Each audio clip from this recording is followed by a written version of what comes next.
From 1947 until 1952, the Hooker Chemical Company used the Love Canal section of Niagara Falls as a dumping site for toxic waste. President Carter declared a state of emergency today in the Love Canal area of New York's Niagara Falls, where toxic chemicals were discovered oozing from the ground. That discovery in a Niagara Falls neighborhood triggered an environmental battle that played out on national television and became one of the most iconic in U.S. history. After the federal government finally evacuated hundreds of families, new laws were introduced to prevent future love canals. Occidental Chemical Company agreed to pay $129 million. My 3 kids were born with birth defects. My wife's had cancer. More than 3 decades later, what happened to residents exposed to these chemicals? And what happened to the place that came to symbolize the nightmare of toxic waste in America?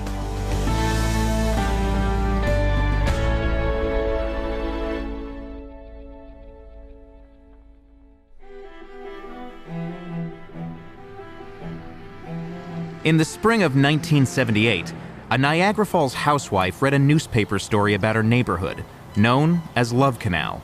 It described 20,000 tons of chemicals buried 3 blocks from my home, that these were very toxic chemicals, and I was just in shock. The chemicals had been dumped in an old canal by the Hooker Chemical Company in the 1940s and early 1950s, and then buried. Now, they were leaking into some of the homes closest to the canal. For several years, chemicals have been seeping into the basements of a number of houses, including this one. The evidence is always there. There was a report that talked about the different chemicals getting into people's homes, getting into their gardens, their backyards. The people that were living there were smelling these odors in their basements. Many of the children claimed that they had skin rashes. And before you know it, there was a concern.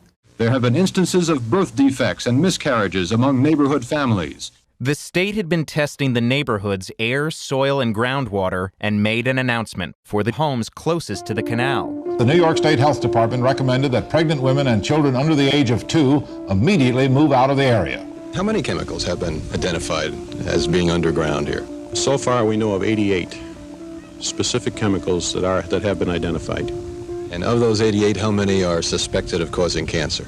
I think the number is 11. Because the landfill turned out to be too big, too toxic, and too expensive to move, it was capped in clay and surrounded by a drainage system. And it was a black eye when it occurred in the late 70s. But the community came together and realized that the stigma from what took place was starting to diminish. So in '88, a decision was rendered that the area was suitable for rehabilitation. The city wants to put Love Canal behind it. It's given Niagara Falls a pretty bad name, and we don't think we deserve it. Although the area around the old landfill was fenced off, homes in the surrounding neighborhood were refurbished and offered at below market price. Nearly all the homes found a buyer. I just read about Love Canal, up in Niagara Falls. I remember Love Canal. 15 years ago, they had to move everybody out because of the toxic waste. Now they're selling homes there again. I wasn't aware that they're selling homes there. Well, don't you think we could pick up something kind of cheap?